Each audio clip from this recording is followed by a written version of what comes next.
আমরা সর্বোপরি যেই বার্তাটি দিতে চাই যে আগামীর বাংলাদেশ বিনির্মাণে জুলাই গণঅভ্যুত্থানে যেভাবে আমাদের সাথে তারা ভূমিকা রেখেছে, সারা বাংলাদেশ কিংবা ক্যাম্পাস অস্থিতিশীল যখন হয় তখন কিন্তু তাদেরকেই আবার ব্যবহার করে কিছু কুচক্রী মহল, কিছু গোষ্ঠী।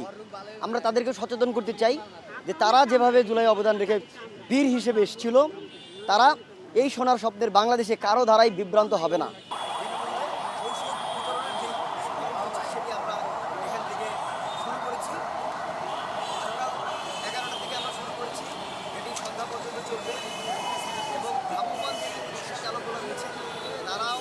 দোকানপাটে যারা আছে তারাও এখানে এই চিকিৎসাটা দিচ্ছে। আলহামদুলিল্লাহ, আমরা বিশ্বাস করি এই বাংলাদেশ সম্প্রীতি বাংলাদেশ, মানুষের জন্যে, জীবনের জন্য। আমরা প্রত্যেককেই মানুষ হিসেবে বিবেচনা করি, একজন মানুষই আরেকজন মানুষের পাশে দাঁড়ানোর এই ক্ষুদ্র প্রচেষ্টা আমাদের বাংলাদেশের প্রধানমন্ত্রী সারা বাংলাদেশের